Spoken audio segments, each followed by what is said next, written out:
Nah, kita sisa 2 bahasan, yaitu jual beli makanan olahan yang telah dicampur bangkai dan tidak dapat dipisahkan, lalu menjual hewan ternak yang diberi pakan bangkai. Baca lagi.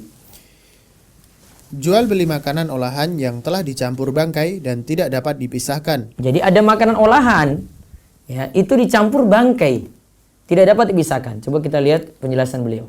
Bangkai yang dicampurkan ke dalam makanan olahan sehingga tidak dapat dipisahkan lagi antara bangkai dan bahan baku lainnya yang suci, seperti bangkai ayam yang mati lalu dicampur dengan unsur lain untuk dijadikan pakanan ayam, atau penjual makanan yang sengaja membeli ayam atau daging yang mati tanpa disembelih karena harga lebih murah, lalu diaduk dan dijadikan bahan campuran makanan olahan, atau gelatin yang diambil dari kulit dan tulang hewan yang tidak disembelih berdasarkan syariat Islam, lalu dicampurkan ke dalam makanan olahan. Hewan yang tidak disembelih berdasarkan syariat Islam, lalu gitu.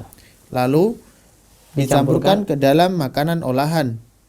Lalu hewan yang disembelih lalu dicampurkan ke dalam makanan olahan, atau lemak hewan yang diambil dari hewan ternak yang tidak disembelih secara syar'i, lalu dijadikan salah satu bahan campuran margarin. Bagaimanakah hukum menjual barang tersebut? Nah, sekarang ini ada situ bangkai ayam. Ya, bangkai ayam yang mati lalu dicampur dengan unsur yang lain untuk pakan ayam, untuk pakan ayam. Terus ada juga penjual makanan yang sengaja membeli ayam atau daging yang mati. Ya Allah. Ayam atau daging yang mati tanpa disembelih, ya, karena lebih murah, lalu diaduk atau diolah dengan makanan olahan. Juga ada gelatin yang diambil dari kulit. Gelatin itu lemak, itu sepertinya. Pengertian gelatin itu senyawa turunan protein yang diperoleh dengan cara mengekstrak kolagen hewan dan mengeringkannya. Karakteristik gelatin adalah bening sehingga tembus cahaya, tak berwarna, rapuh dan tak berasa. Berarti senyawa turunan protein, ya, gelatin itu. Jadi gelatin yang diambil dari kulit dan tulang hewan yang tidak disembelih. Kulit dan tulang hewan yang tidak disembelih dicampurkan dalam makanan olahan lagi. Memang orang saat ini itu apa saja pokoknya ditempuh supaya membuat produknya itu murah, dijual cepat laris, ya, tidak mengerti halal haram lagi itu. Ya. Jadi ada gelatin yang diambil dari kulit dan tulang hewan yang tidak disembelih dicampurkan, ya, dengan makanan olahan. Ada juga lemak hewan yang diambil dari hewan ternak yang tidak disembelih, atau diambil dari hewan bangkai lah, ya. Lalu jadi campuran margarin.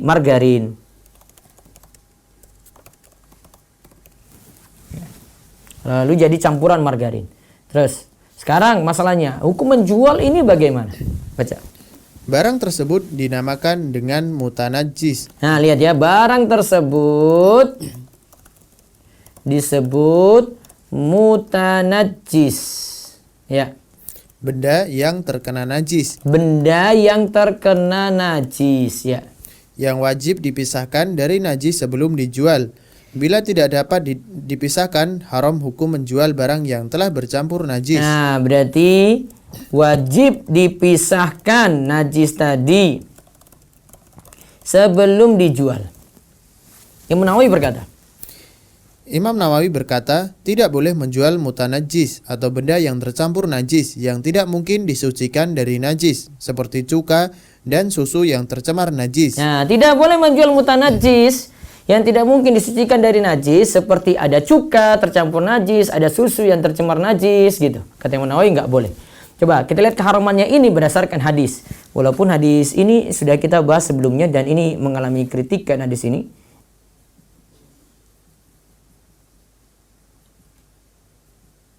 Tentang masalah tikus, ya, kemarin. Idza waqa'atil fa'ratu fis samni, ya, fa in kana jamidan fa'alquha wa mahawlaha wa in kana ma'ian fala taqrabuhu. Jika, coba baca artinya. Apabila seekor tikus mati, jatuh ke minyak samin. Jika minyak samin itu beku, maka buang bangkai tikus beserta bagian minyak samin beku yang terkena najisnya. Dan jika minyak samin itu cair, maka jangan engkau dekati. Nah, lihat ya. Karena ini kan ini sama seperti yang kita bahas sebelumnya ya. Jadi ini ada wadah ya. Isi minyak sini nih, minyak samin. Tikus jatuh, tikus bangkai.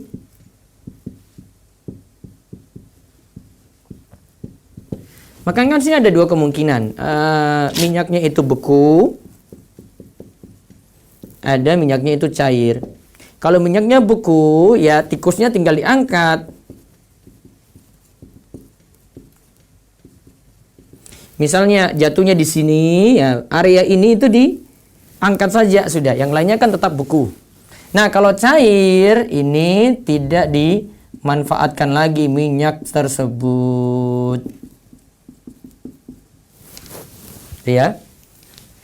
Walaupun di sini para ulama kritisi, namun ya gabungkan dengan makna-makna yang lain bisa kita pakai hadisnya.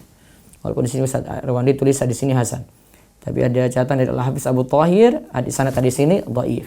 Terus dari hadis ini dapat dipahami bahwa haram hukumnya mendekati minyak cair yang bercampur bangkai. Jadi minyak cair yang sudah tercampur bangkai tidak bisa dipakai lagi. Terus sedangkan menjual minyak yang bercampur bangkai termasuk mendekati. Nah, menjualnya itu termasuk mendekati. Lalu maka hukum menjualnya juga haram. Maka menjualnya haram. Lalu begitu juga hukum menjual barang-barang olahan yang dicampur dengan bangkai, hukumnya juga haram. Ya, coba layarnya kok nggak diganti. Ganti aja. Fokusnya kok lihat aja. Ya, terus dari hadis ini dapat dipahami bahwa haram hukumnya mendekati minyak cair yang bercampur bangkai. Sedangkan menjual minyak yang bercampur bangkai termasuk mendekati, maka hukum menjualnya juga haram. Terus begitu juga hukum menjual barang-barang olahan yang dicampur dengan bangkai tadi sama, hukumnya juga haram. Berarti tadi ya, ada bangkai ayam dicampur dengan pakan ayam, ada ayam atau daging yang mati lalu diaduk diolah dengan makanan olahan, ada gelatin tadi yang diambil dari hewan yang tidak disembelih ya.